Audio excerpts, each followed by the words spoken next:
Hello and जय हिंद student, welcome once again to my channel sir Tarun Pani. Students, आज हम देखने जा रहे हैं वाटर रिसोर्सेज का पार्ट 2 आईसीएसई ज्योग्राफी। आइए, तो कल तक हमने लास्ट वीडियो तक हमने देखा कि वाटर रिसोर्सेज क्या होते हैं, उनका मीनिंग क्या होता है ना, टाइप ऑफ रिसोर्सेज क्या है, water conservation, rain water harvesting, है ना। अब अगर आपने वो वीडियो नहीं देखा है तो प्लीज डिस्क्रिप्शन में जाइए और उसका लिंक जरूर दिया होगा, आप उसको सर्च करके देखें। सेकेंड पार्ट जो स्टार्ट हो रहा है वो है मीन्स ऑफ इरिगेशन से। तो irrigation means giving water to the field, ठीक है। अब इरिगेशन के कई मेथड्स हैं। सबसे पहला है कन्वेंशनल मेथड, जैसा कि नाम लिखा है ये ओल्ड टेक्निक है ना। कन्वेंशनल शब्द जब बन रहा है तो समझ जाइए पुरानी टेक्निक, पुराने मेथड से जो हमने पानी खेतों को देने का टेक्निक सीखा है ना। बहुत हजारों सालों से जो टेक्निक चली आ रही है, यूजुअली हम लोग या तो मैन मेड हाथ से इंसान दे रहा है, किसान खेतों से पानी दे रहा है, खेतों में पानी दे रहा है, या वो कुछ एनिमल्स का यूज करके कह रहा है। ये टेक्निक जो होती है वो ट्रेडिशनल टेक्निक होती है, जैसे वेल का इस्तेमाल करना, कैनाल्स का, टैंक का, और इवन कुछ एनिमल्स को खास करके बैल को यूज करके है ना पर्शियन मिल में टाई करके क्या करते हैं, खेतों में पानी ले लेते हैं। और अब जो आजकल जो टेक्निक चल रही है, जो आज हमारे और आपके जमाने में टेक्निक चल रही है, वो है मॉडर्न टेक्निक। याद रखिएगा कन्वेंशनल टेक्निक आज भी प्रिवेलेंट है। जो पुअर फार्मर्स हैं, जो मॉडर्न टेक्निक्स अफोर्ड नहीं कर पाते हैं, जिनके पास छोटी फील्ड्स हैं, वो आज भी कन्वेंशनल मेथड यूज कर रहे हैं। तो मॉडर्न और रिच फार्मर्स जो हैं वो यूज कर रहे हैं मॉडर्न टेक्निक। इसमें वो ट्यूबवेल्स लगाते हैं। ट्यूबवेल एक मोटा सा पाइप होता है, गहरा सा पाइप होता है, जो 25 से 30 मीटर नीचे गहराई तक चला जाता है। एक थोड़ा सा थिक सा पाइप होता है, ठीक है, और वो लार्ज क्वांटिटी में वाटर एक साथ ड्राइव आउट कर सकता है यूजिंग डीजल और इलेक्ट्रिसिटी। उसी तरह से पेरिनियल कैनाल्स है। अच्छा, पेरिनियल मतलब होता है those canals which are connected to perennial rivers, अर्थात they have a constant source of water throughout the year. पूरे साल भर ये कभी सूखते नहीं है, इसीलिए पेरिनियल है। और या तो मॉडर्न टेक्निक है ड्रिप इरिगेशन, अर्थात इरिगेशन सिर्फ क्या करना, क्रॉप्स के जड़ों पे पहुंचाना, पानी हर जगह ना डिस्ट्रीब्यूट करना जो कि इवेपोरेट हो जाता है, सिर्फ पर्टिकुलर क्रॉप्स तक ही पहुंचाना। आइए अब फर्स्ट मींस ऑफ इरिगेशन देखने जा रहे हैं, वेल्स। कुआं तो आपने देखा ही है, देखा है कुआं आपने, है ना। कुआं नाम सुना है ना आपने, तो कुआं या वेल्स जो आपने देखा है ना, देखा है कॉमनली। जो आप नॉर्मली वेल देखते हैं उसमें आप देखते हैं चारों तरफ एक घेरा लगा होता है दीवार का राउंड से, देखा है ऐसा वाला आपके आसपास है कहीं पर? अगर है तो कमेंट बॉक्स में मुझे बताइए, ठीक है, कि आपने कुआं देखा है। मैं आपको उसको डिटेल बताता हूं। तैयार है आप? चलिए, तो वेल क्या है? Well is a small hole dug in the surface of the earth. एक क्या कर दिया गया है, गड्ढा खोद दिया गया है। यूजुअली ये 15 मीटर तक ही होता है, नॉट बियॉन्ड 15 मीटर्स, ठीक है। 15 मीटर मैक्सिमम तक क्या कर सकते हैं लोग, डग करते हैं, और ग्राउंड वाटर जो होता है, जैसे हम वाटर टेबल कहते हैं, वहां से पानी क्या कर लेते हैं, विड्रॉ कर लेते हैं। तो we get water for irrigation और इवन फॉर ड्रिंकिंग ऑल्सो। आज भी गांव में जो है लोग पानी कुएं से ही पी रहे हैं, निकाल करके पी रहे हैं, है ना। बाल्टी डाल देते हैं पुली सिस्टम से और खींच के पी लेते हैं, आपने देखा होगा ऐसा। अब वेल्स दो टाइप के होते हैं, यस, यही पे मेरा क्वेश्चन था आपके साथ, लाइन्ड वेल और अनलाइन्ड वेल। तो आपने कौन सा वेल देखा है, ये मेरा क्वेश्चन है। पहले मैंने पूछा क्या आपने वेल देखा है, ठीक है, यस और नो में जवाब दीजिएगा। अब दूसरा जवाब आपको देना है, यस तुमसे पूछ रहा हूं बच्चों, दूसरा कि लाइन्ड देखा है कि अनलाइन्ड देखा है, ठीक है। अब आप देख के बताएंगे। तो लाइन्ड वेल्स कैसे होते हैं, ये मैनमेड वेल्स होते हैं। इनको आरसीसी से दीवार इनकी ब्रिक से लगाई गई होती है, और इनके पास ऊपर क्या होता है, एक वॉल सपोर्टिंग होती है ताकि कोई कुएं में गिर ना जाए, ठीक है। ये सरफेस जो होता है इसका, जब कुएं का, उसको supported by the wall of the bricks, है ना। क्या लगा दिया गया, ये मैनमेड होता है, और इसमें क्या कर दिया गया, दीवार खींच दी गई है राउंड सी, ऐसी कुएं के चारों तरफ दीवार बना दी गई है, ईंटे की पक्की दीवार बना दी गई है। अनलाइन्ड वेल कैसे होते हैं, ये नेचुरल वेल्स होते हैं, ये मैनमेड नहीं होते हैं।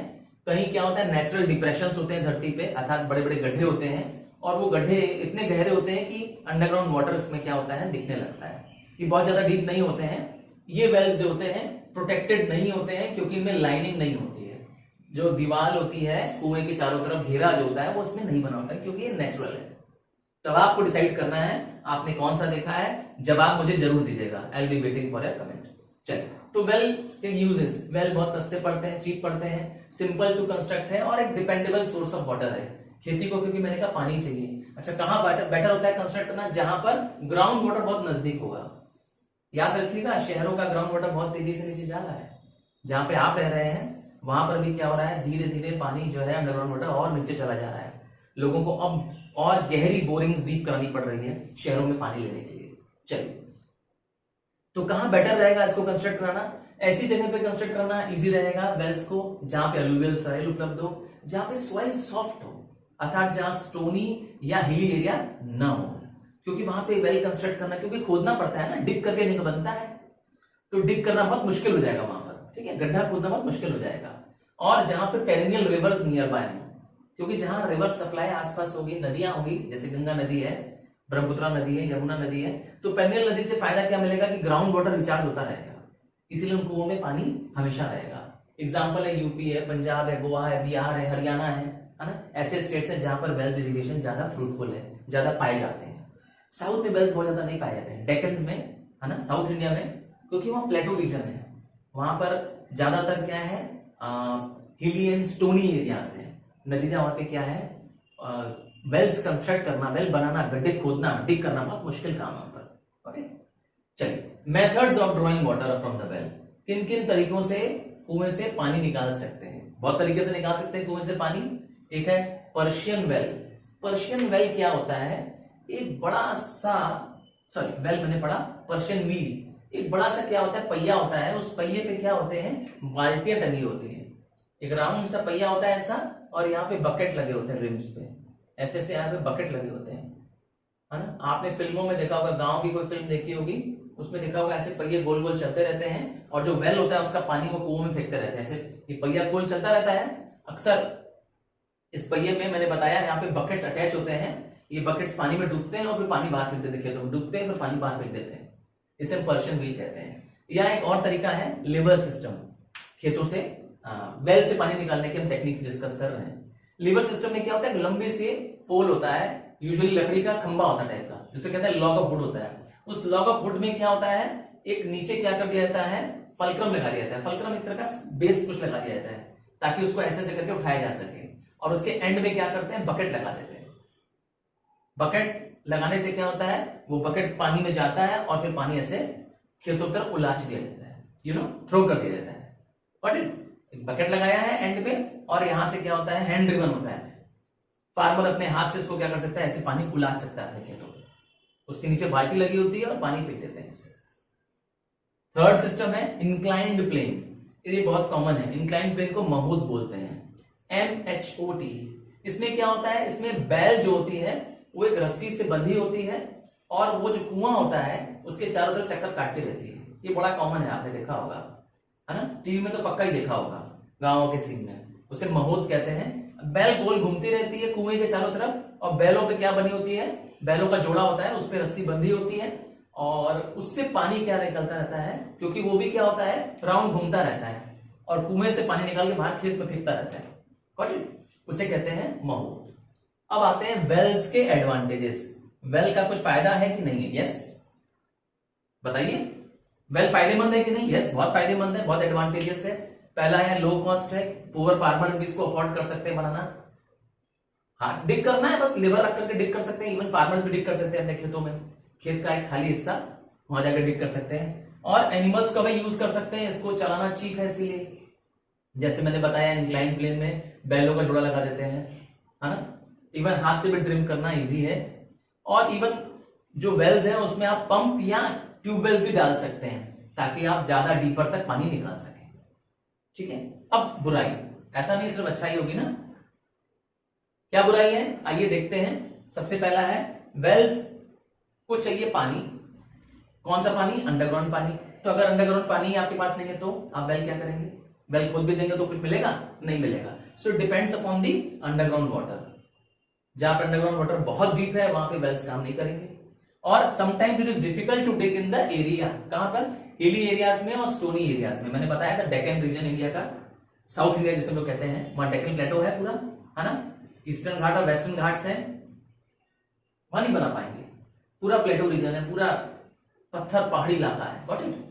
तीसरा है disadvantage, quickly dry up. Yes, wells जल्दी ड्राई अप भी हो जाते हैं अगर हम क्या करें, उसका एक्सटेंसिव यूज करने लगे। ठीक है, क्योंकि बहुत डीप नहीं होते हैं, यूजुअली 15 मीटर मैक्सिमम होता है जहां तक वो डिप करते हैं, उसके बियॉन्ड नहीं करते हैं। नेक्स्ट आता है, अगर उन्होंने ट्यूबवेल लगाया वेल्स में, वेल में भी ट्यूबवेल फिट हो सकता है या पंप फिट कर सकते हैं, तो उसके लिए चाहिए उनको डीजल और इलेक्ट्रिसिटी। अगेन गांव में किसान गरीब होते हैं, गांव में इलेक्ट्रिसिटी बहुत कम है, तो ये भी एक बहुत बड़ी चैलेंज है, प्रॉब्लम। जा रहे हैं ट्यूबवेल्स। अक्सर आपने वेल और ट्यूबवेल में कंफ्यूज जाते हैं कि दोनों में अंतर क्या है। तो वेल मैंने बताया था कि बड़ा एक होल होता है जो धरती के सरफेस पे डग किया गया होता है ना। इंसान ने क्या किया, बड़ा गहरा सा गड्ढा खोद दिया, यूजुअली 15 मीटर तक डीप, है ना, उसको खोद दिया जाता है जहां पर वाटर टेबल मिल जाता है और वहां से वाटर हम लोग ड्रॉ कर सकते हैं। ठीक है, उसे कुआं भी हिंदी में कहते हैं। अब आता है ट्यूबवेल। ट्यूबवेल यूजुअली डीपर होता है ना, वेल से ज्यादा डीप होता है और इसकी डेप्थ जो होती है 20 से 30 मीटर होती है। इसका मतलब है ज्यादा गहरा, ज्यादा डीपर किया जाता है और नैरो होता है ये बहुत, अर्थात बहुत चौड़ा नहीं होता है वेल जितना, है ना, बहुत छोटा सा होता है ताकि एक बड़ी सी पाइप क्या हो जाए अंदर डक कर दी जाए, और उस पाइप के अंदर क्या होता है, बड़ा सा पंप, जेट पंप या पंप लगा दिया जाता है जो कि क्या करता है, डीजल से या इलेक्ट्रिसिटी की मदद से लार्ज अमाउंट ऑफ वाटर एक साथ निकाल सकता है ना डिफरेंस अब वेल में ट्यूबवेल में। आइए देखते हैं। तो what is a tubewell? A tubewell is a deeper well. पहले ही बता दिया ये ज्यादा डीप जाता है ना, at a depth of 20 to 30 metre, used by power driven pumps. अक्सर इसमें बड़े बड़े पंप्स लगे होते हैं इस वेल के अंदर, ठीक है, और ये खूब लार्ज अमाउंट ऑफ वाटर निकालता है। क्या इसके लिए आइडियल कंडीशन है, कहां लगाना चाहिए पंप, है ना, उन जगह लगाना चाहिए जहां पर पानी प्लेंटी ऑफ अवेलेबल हो, जहां पर वाटर टेबल में पानी प्लेंटी ऑफ वाटर अवेलेबल हो, और जहां पे लेवल लैंड हो और जहां पे सॉइल भी सॉफ्ट हो, क्योंकि वेल की तरह इसको भी डीप डिग करना पड़ता है ना। तो अगर डिग करने की सॉइल रॉकी होगी तो फेवरेबल नहीं होगा। इसका मतलब है डेक्कन रीजन्स में, प्लेटोई रीजन पे, हिमालयन रीजन पे ट्यूबवेल बनाना पॉसिबल नहीं है। और नेक्स्ट क्या है, क्या कंडीशंस होनी चाहिए, लार्ज एरिया अगर आपको इरिगेट करनी है, अगर आपके पास बहुत बड़ी फील्ड है तो आपको क्या करना चाहिए, ट्यूबवेल करना चाहिए। ठीक है, क्योंकि ट्यूबवेल में मशीन्स लगी होती हैं, पंप्स लगे होते हैं जो बहुत लार्ज अमाउंट ऑफ वाटर, एक बड़ा फ्लो ऑफ वाटर एक साथ निकालता है। फिर चीप वाटर सोर्स होना भी, चीप पावर सोर्स होना भी बहुत जरूरी है, क्योंकि इसमें बहुत सारी बिजली लगने वाली है। आजकल मालूम है कि नहीं है, government is supplying solar driven pumps to the farmers. Solar driven समझ ही गए आपको, अब ना तो आपको बिजली खर्च होने वाली है और ना तो आपको डीजल खर्च होने वाला है, क्योंकि वो दोनों कॉस्टली पड़ते हैं। सोलर तो जानते हैं सनलाइट से एनर्जी स्टोर होगी और उससे चलने वाले पंप्स यूज किए जा रहे हैं। नेक्स्ट, एडवांटेजेस, ट्यूबवेल के एडवांटेज। सबसे पहला है ये एक इंडिपेंडेंट सोर्स ऑफ इरिगेशन है। यस, ये और सोर्सेज से सबसे ज्यादा आप भरोसा कर सकते हैं, है ना, क्योंकि इसमें पानी हमेशा उपलब्ध रहता है। दूसरा है इट प्रोवाइड्स क्लीन वाटर, क्योंकि ज्यादा डेप्थ से आ रहा है इसीलिए वाटर ज्यादा क्लीनर होता है। और नेक्स्ट क्या एडवांटेज है, it can irrigate large area, वो मैंने पहले ही बताया कि tube wells large amount of water produce करता है, इसीलिए एक साथ आप लार्ज फील्ड्स को इरिगेट कर सकते हैं। और सबसे इंपॉर्टेंट, सबसे बड़ा एडवांटेज है ये एक पेरिनियल सोर्स ऑफ इरिगेशन है। पेरिनियल बताया था, a source which supplies water throughout the year. साल के 365 दिन यहां पर क्या मिलेगा, पानी मिलेगा। पंप बस चलाना है, पानी मिल जाएगा। तो है ना फायदेमंद ट्यूबवेल। यस, अब आता है इसके एडवांटेजेस, डिसएडवांटेजेस। तो सबसे बड़ा प्रॉब्लम है डिप्लीशन ऑफ ग्राउंड वाटर, क्योंकि ये बहुत large amount of water drive out करता है, तो इसीलिए अंडरग्राउंड पानी भी जल्दी जल्दी क्या हो जाएगा, खत्म हो जाएगा, वाटर टेबल कम हो रहे हैं। Useless if the water is brackish. कभी कभी क्या होता है, ये जो वाटर प्रोड्यूस करता है वो ब्रैकिश होता है। ब्रैकिश का मतलब होता है water which contains lot of minerals, so it is usually salty water.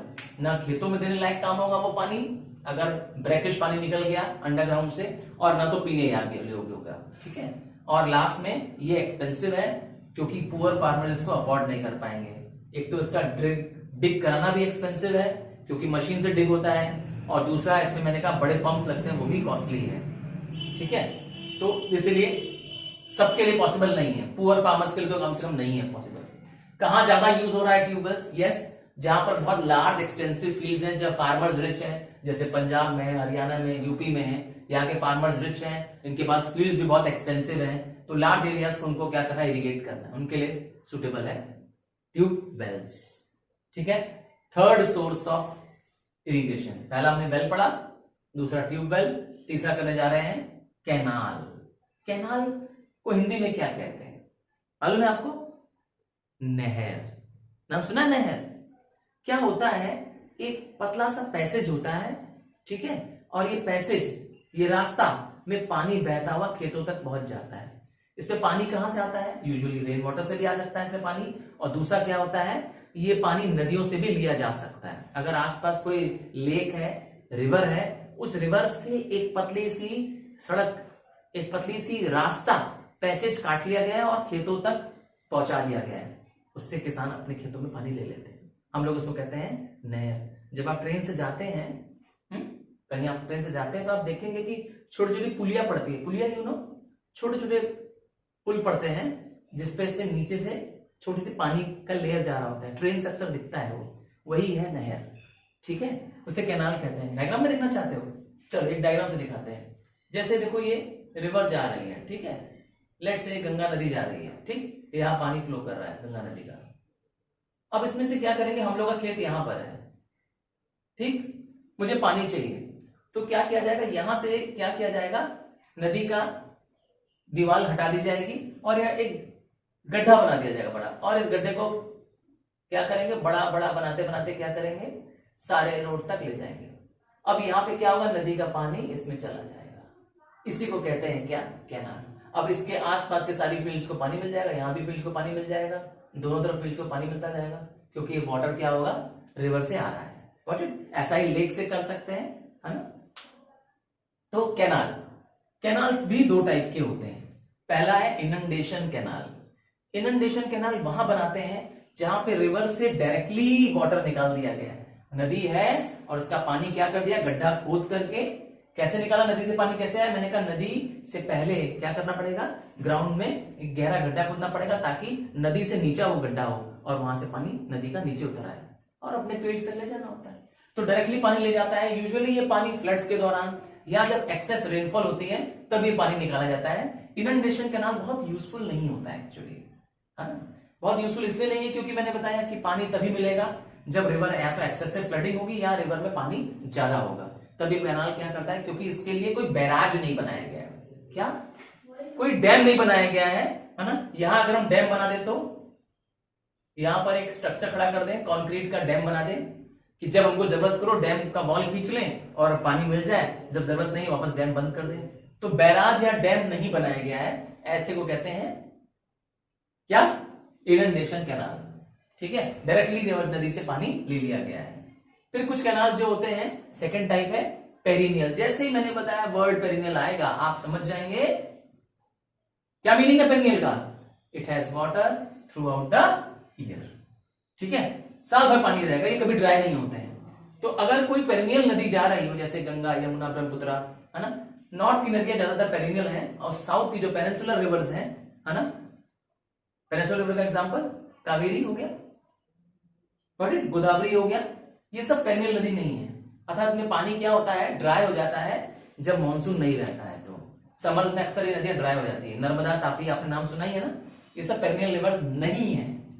तो अगर पेरिनियल रिवर से पानी लिया जाएगा इन कैनाल्स में, और साथ में क्या किया जाएगा, बैराज या डैम बना दिया जाएगा, कि ताकि जब जरूरत पड़े क्या करें, डैम खोल दे और कैनाल से पानी चला जाए, तो उसे कहेंगे क्या, यस, पेरिनियल कैनाल्स।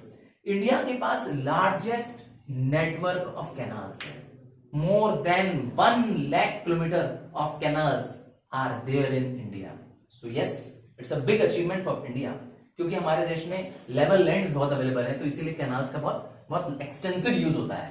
अब आते हैं इसके एडवांटेजेस। कैनाल्स के भी कुछ फायदे हैं। नहर का फायदा सबसे बड़ा क्या है, अगर पेरिनियल कैनाल है तो प्रोवाइड करेगा water throughout the year, चाहे आप ड्राई सीजन में हो तब भी मिलेगा, है ना। Even during the drought, even during dry season it can be used. Next है, canals are boon to the deserts area, अर्थात जहां पर डेजर्ट है, जहां पर पानी की सप्लाई सबसे कम है, वहां पे कैनाल बना करके पानी दिया जा सकता है। नतीजा that soil can be used with the irrigation. तो कैनाल के लिए बून, बून जानते हो क्या होता है ना, BOON बून, वरदान है। नेक्स्ट तमिलनाडु, जो कि विंटर में सिर्फ रेनफॉल रिसीव करता है ना, आपको मालूम ही है तमिलनाडु विंटर में रेनफॉल रिसीव करता है ना। आपने सीजन्स मेरा चैप्टर देखा होगा ज्योग्राफी में, नहीं देखा है तो please playlist of the class 10th दिया हुआ है आईसीएससी का, उसमें चाहिए, दिया हुआ है, ठीक है। तो आप देखेंगे तमिलनाडु को जिसको विंटर रेनफॉल पड़ती है बट समर्स में वो ड्राई रहता है, तब समर में पानी को कौन देता है, यस ये कैनाल्स देते हैं। So canals are very important part of the irrigation. अब बुराइयां, ऐसा नहीं है कैनाल में सिर्फ अच्छाइयां हैं, बुराई ये है कि अगर एक्सेस वाटर आ जाए कैनाल से तब क्या होगा, वाटर लॉगिंग हो जाएगी और स्वैम्प पैदा हो जाएंगे। स्वैम्प मतलब होता है दलदल पैदा हो जाएगी। वहां जहां ढेर पानी हो जाता है तो वहां सॉइल की फर्टिलिटी भी चली जाती है, फिर सॉइल में सेलिनेशन हो जाता है। क्या सेलिनेशन हो जाता है, ठीक है। Canal water makes the soil even unproductive, बता ही दिया। एक्सेस वाटर मिल जाने से क्या होता है, सॉइल की क्या हो जाती है, फर्टिलिटी लॉस हो जाती है। नेक्स्ट है, लास्ट पॉइंट है, कई बार क्या होता है, पानी लगातार मिलते रहने से, कांस्टेंट मिलते रहने से कैपेसिटी टू वाटर एब्जॉर्ब करने की सॉइल की क्या रहती है, डिक्रीज हो जाती है। नतीजा अक्सर वहां पर क्या होता है, वाटर लॉगिंग बनी रहती है। सो क्रॉप प्रोडक्शन क्या हो जाएगा, वहां पर गिर जाएगा। सो ये भी डिसएडवांटेज है कैनाल्स का। सो नेक्स्ट की स्टार्ट करें, रेडी है आप, चलिए। टैंक्स, टैंक या टंका नाम सुना है। टैंक क्या होते हैं, डिप्रेशंस होते हैं, गड्ढे होते हैं गहरे, है ना। और ये गड्ढों में क्या होता है, इन गड्ढों में पानी भर दिया जाता है। अगर मैंने कहा आर्टिफिशियल भी टैंक्स होती हैं जो हम बनाते हैं, चारों तरफ क्या करते हैं, कंक्रीट की वॉल बनाते हैं। आपके घर में टैंक है कि नहीं है, आपके छत पे टैंक है कि नहीं है ना। कुछ लोग प्लास्टिक की टैंक खरीद लेते हैं कंपनियों की, है ना, ब्रांडेड कंपनी आती है, सुप्रीम की आती है, टॉपकॉर्न की आती है, नाम सुना है आपने, है ना। तो वो टैंक्स आ जाती है, छत पे लगा देते हैं, उससे पानी ले लेते हैं हम लोग, तो वो भी टैंक है। बट हम बात कर रहे हैं किसकी, नेचुरल टैंक्स की बात कर रहे हैं जो खेती में इस्तेमाल होने वाली है। तो टैंक्स क्या है, a small bund of earth, धरती का क्या है, एक टुकड़ा है, और या तो बड़े बड़े स्टोन्स हैं, बिल्ट अक्रॉस अ स्ट्रीम, जो नदी के किनारे बना दिया गया है। क्यों नदी के किनारे, क्यों है, ताकि उसका एक्सेस वाटर वहां जाके कलेक्ट हो जाए। Got it. तो built across a stream to impound water, to store water.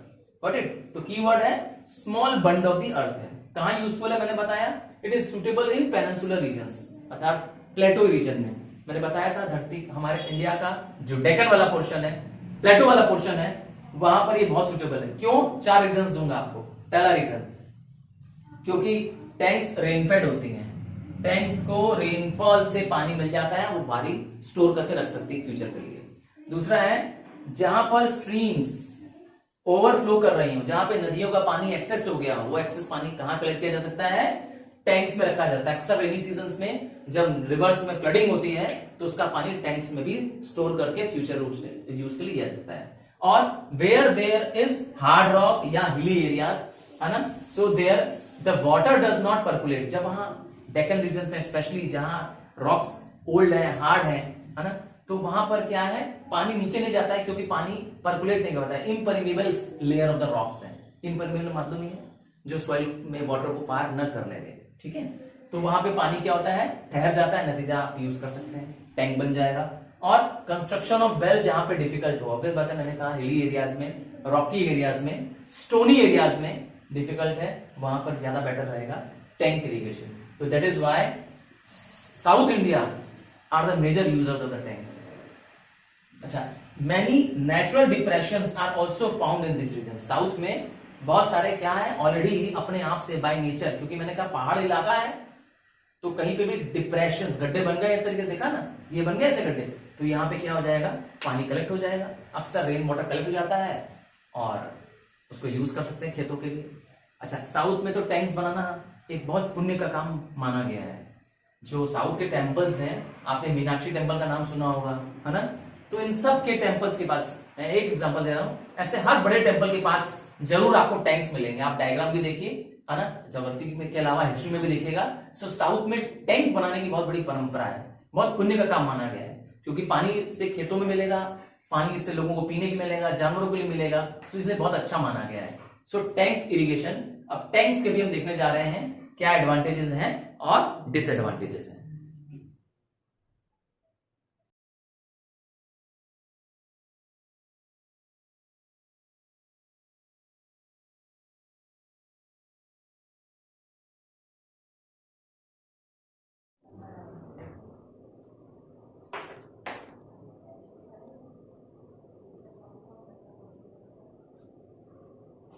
Tank irrigation system के एडवांटेजेस। तो सबसे पहला एडवांटेज है कि it is useful where the rainfall is seasonal, क्योंकि जहां पर रेनफॉल पूरे साल भर नहीं पड़ती है, एक्सेसिव रेनफॉल एक पर्टिकुलर सीजन में पड़ जाती है, तो इस एक्सेसिव रेनफॉल को टैंक्स में कलेक्ट किया जा सकता है।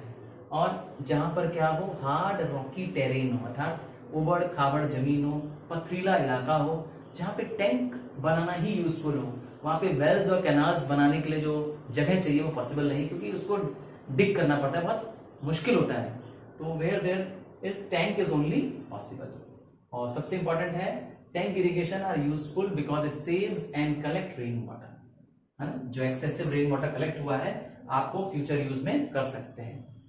डिसएडवांटेजेस ऑफ टैंक इरिगेशन, सबसे बड़ा है टैंक्स गेट सिल्टेड अप सून। ये सिल्ट क्या होता है, अक्सर टैंक्स में क्या होता है, नियर बाय का वाटर भी चला जाता है, जिसमें सॉइल और अदर वेस्ट मटेरियल भी चला जाता है टैंक्स में, जिसकी वजह से नीचे की टैंक्स अक्सर क्या होती है, गंदी चीजों से भर जाती है, मट्टी से, पेड़ पौधों से, सड़ी गली चीजों से। That is called as a silting. तो you need to desilt regularly, समय समय पे आपको क्या करनी पड़ेगी, उस टैंक की सफाई करनी पड़ेगी। सेकंड बुराई, disadvantage of tank, not a dependable source. Yes, क्योंकि ये डिपेंड करता है रेनफॉल पे। अगर रेनफॉल नहीं हुई तो इसका मतलब है आप इस पे इरिगेशन के लिए डिपेंड नहीं कर सकते हैं, specially during the dry season. Non perennial, so dry and dry season, again similar meaning है इसकी भी। अक्सर जो टैंक्स होते हैं वो नॉन पेरिनियल नेचर के होते हैं, क्योंकि वो पेरिनियल रिवर से कनेक्टेड नहीं होते हैं, तो इसीलिए ड्राई हो जाते हैं जब ड्राई सीजन होता है। इसका मतलब they have water only during the rainy season. फिर नेक्स्ट है occupy large area of fertile land. अक्सर टैंक बनाने के लिए एक बड़ी एरिया आपको क्या करनी पड़ती है, छोड़नी पड़ती है, ताकि वहां पे वाटर कलेक्ट हो सके। अब आपकी बहुत सारी फर्टाइल लैंड क्या हो गई है, वेस्ट हो गई है, क्योंकि वहां पे ये जो टैंक का वाटर है कलेक्ट हो गया। So a lot of fertile land is also wasted in building up of tanks. चलिए अब आते हैं ड्रॉबैक्स ऑफ द ओल्ड या कन्वेंशनल मेथड्स ऑफ इरिगेशन। जो हमने मेथड्स ऑफ इरिगेशन पढ़े, जो पुराने मेथड्स चले आ रहे हैं, जो मैन के मेथड से, जिससे हम लोग इंसान लोग जो इरिगेशन कर रहे थे या एनिमल्स को यूज कर रहे थे, वो मेथड्स की बात कर रहे हैं। ओल्ड और ट्रेडिशनल मेथड्स को कहते हैं कन्वेंशनल। उसकी क्या बुराई है, सबसे पहला है वाटर इज नॉट यूटिलाइज्ड। अक्सर इसमें पानी क्या हो रहा है, बेस्ट यूटिलाइजेशन नहीं हो रहा है, एफिशिएंट मैनेजमेंट ऑफ वाटर नहीं हो रहा है, so a lot of water is wasted. और क्या समस्या है, हैवी इरिगेशन अक्सर हो जाती है, और so it reduces the crop output. कई बार कन्वेंशनल मेथड में ओवर इरिगेशन हो जाती है, हैवी इरिगेशन हो जाती है, और आउटपुट क्रॉप्स का बढ़ने की बजाय क्या हो जाता है, घट जाता है।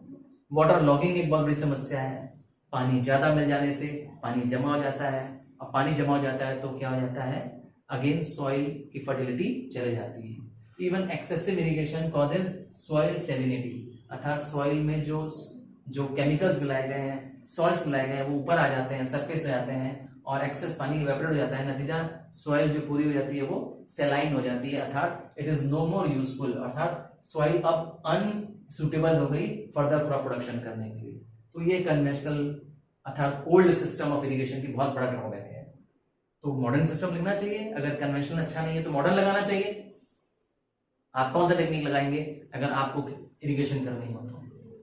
चॉइस चाहते हैं, चलिए मैं आपको चॉइस दूंगा, फिर आप जवाब दीजिएगा। तो मॉडर्न इरिगेशन मेथड्स, सबसे पहला है फरो बना देना। फरो क्या होता है, फरो एक नैरो चैनल होता है। क्या, एक नैरो चैनल होता है, जैसे क्रॉप्स लगा दिए गए हैं, है ना, अब क्रॉप्स के बीच में एक चैनल बना दिया, ये दो फरो बना दिए गए हैं, अब इनके बीच में यहाँ पे पानी दे दिया जाएगा, यहाँ पर, इसे कहते हैं क्या, फरो। तो water is flowed in narrow channels dug between the rows of crops. यहाँ भी क्रॉप्स है, यहाँ भी क्रॉप्स है, दोनों तरफ क्रॉप्स है, उनके बीच में क्या कर दिया, पानी के पतली सी धार दे दी गई है। ठीक है। सेकंड मेथड स्प्रे इरिगेशन, जैसा कि नाम लिखा है, इसमें एक बड़ी स्प्रे गन का इस्तेमाल होता है। किसका, स्प्रे गन, है ना।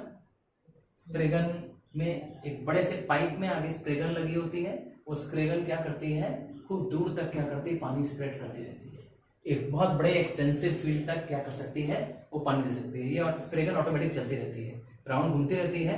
अक्सर आपने खेतों में देखा होगा लगे हुए, जहाँ लार्ज फील्ड्स होती हैं एक्सटेंसिव जहां वाटर यूज होता है वहां रखते हैं, बट अगेन इसकी प्रॉब्लम क्या है, ये एक्सपेंसिव है। इसका मतलब है सिर्फ लार्ज फार्मर्स, रिच फार्मर्स जिनके पास लार्ज लैंड ऑफ है, मासेस है, उनको यूज कर पाएंगे। स्प्रे। नेक्स्ट है ड्रिप इरिगेशन। यस, सबसे एडवांस्ड, सबसे मॉडर्न, सबसे एफिशिएंट, सबसे लेस वाटर वेस्टेज करने वाला सिस्टम है ड्रिप इरिगेशन। सबसे मॉडर्न है ना। इजराइल ने सबसे पहले इसको इन्वेंट किया था। क्या है इसकी खास बात, इसमें पानी खेतों में छिड़कना ही नहीं है, क्योंकि वो पानी अक्सर क्या हो जा रहा है, वेस्ट हो जा रहा है, क्रॉप्स को नहीं मिल रहा है। सिर्फ डायरेक्टली क्या करना है, रूट्स ऑफ द प्लांट को वाटर देना है। जैसे क्रॉप्स अगर लगे हुए हैं, है ना, क्रॉप्स लगे हुए हैं, तो क्या करना है, एक पाइप लगानी है और पाइप में पानी उस जगह छेद करना है पाइप से जहां सीधे पानी क्या आ जाए, रूट्स को पानी दे सके। सीधे वाटर किसको मिलेगा, रूट्स को मिलेगा, कहीं इधर उधर नहीं जाएगा। सो पाइप का पानी भी कहीं वेस्ट नहीं होगा, क्योंकि पाइप में मैंने कहा छेदे बनाए गए हैं, परफोरेट किया गया है, होल बनाए गए हैं, उस जगह होल बनाया है जहां पर रूट ऑफ द प्लांट्स है। ठीक है, so it provides water directly to the roots of the crops. So इसीलिए सबसे मोस्ट मॉडर्न, सबसे एफिशिएंट, सबसे लीस्ट वेस्टेज ऑफ वाटर करने वाला सिस्टम है यस ड्रिप इरिगेशन। मैंने बताया ना, Israel was the country who has invented this method. अब वर्ल्ड ओवर इसको फॉलो हो रहा है। Fourth method, last method, modern method है स्प्रिंकलर मेथड। स्प्रिंकलर में आप देखेंगे कि एक मशीन टाइप की लगी होती है, उसमें आगे नोजल लगा होता है, एक पाइप है उसमें नोजल लगा हुआ है, नोजल से पानी क्या होता है, स्प्रे करके निकलता रहता है ना। आपने ऐसा पेस्टिसाइड रखते हुए भी देखा होगा। एक फार्मर क्या करता रहता है, एक हाथ से क्या करता है, मशीन चलाता रहता है, और दूसरे हाथ से क्या करता है, पेस्टिसाइड स्प्रे करता रहता है। तो स्प्रिंकल में क्या होता है, एक पाइप होती है जिसके आगे नोजल लगा होता है। नोजल एक छोटे छोटे छेद वाला एक इक्विपमेंट होता है, टूल होता है, आगे बहुत सारे उसमें छोटे छोटे पोर्स होते हैं, और सारा पानी एक साथ क्या रहता है, उसमें से निकलता है। But it's also called as overhead irrigation. इसका मतलब ये बहुत ज्यादा दूर तक पानी नहीं दे पाएगा। आपको क्या करना पड़ेगा, हर एक क्रॉप, हर एक पेड़ पर जाना पड़ेगा, और जाकर के उसको क्या करना पड़ेगा, एक हाथ से मैंने कहा हम लोग मशीन चलाते हैं ताकि पानी क्या हो जाए, नोजल से निकलता रहे, एक हाथ में पकड़े रहते हैं फार्मर्स, और दूसरे हाथ से मशीन चलाते रहते हैं। वो पानी क्या होता है, डायरेक्टली क्रॉप्स में पड़ता है, तो स्प्रिंकलर। ठीक है, अब आता है इसके, अच्छा आपने होली में स्प्रिंकलर यूज किया होगा, बहुत सारे लोगों के पास पिचकारी भी होगी ऐसी वाली, देखा ऐसी पिचकारी आपने। यस, एडवांटेज है कि loss of water bye seepage नहीं होने वाला है इसमें, है ना, क्योंकि कहीं पानी इधर उधर नहीं जा रहा है, डायरेक्टली टू द प्लांट दे रहे हैं, उस पे जाके प्लांट के पास जाके क्या कर रहे हैं, पानी दे रहे हैं, और loss of water bye evaporation भी नहीं होने वाला है इसमें। अब डिसएडवांटेजेस, इसकी भी कुछ कमी है। सबसे बड़ी कमी है ये एक्सपेंसिव सिस्टम है, आपको पूरा वो टूल लेना पड़ेगा, है ना, वो इक्विपमेंट लेना पड़ेगा जिससे क्या हो, स्प्रिंकलर कर सके। Useful only in small area है, मैंने बताया ना, क्योंकि वो पर्टिकुलर क्रॉप पे जा करके, पर्टिकुलर पेड़ पे जाकर ही क्या करता है, डायरेक्टली वाटर दे सकता है। एंड यूज्ड इन क्रॉप्स, उसी क्रॉप में यूज होगा जहां कम पानी चाहिए होगा। इसका मतलब आपके पास बहुत बड़ी फील्ड है और लाखों आपके पास क्रॉप्स उगे हुए हैं, so sprinkler method will not be useful. Got it? So students, this brings the end of the chapter water resources. आपने अगर और मेरे chapter soil, climate of India ये सब नहीं देखा है तो please playlist of class 10th के वीडियोस में जाएं, आपको वो सारे chapters of geography as well as history and civics मिलेगा। डियर स्टूडेंट्स, अगर आप मेरे चैनल पे नए हैं तो प्लीज प्लीज प्लीज इस चैनल को सब्सक्राइब करिए, and like some of the students have given me their personal information कि what chapters they want, and I have tried to cover that chapter. कुछ स्टूडेंट्स ने मुझे रिक्वेस्ट किया था इसको कवर करने के लिए, सो मैंने ये बनाया है, and I am requesting you कि कुछ और आपके रिकमेंड्स हो, कुछ और आपके रिक्वायरमेंट्स हो तो उसको भी जरूर लिखिए। So see you next in next video, bye.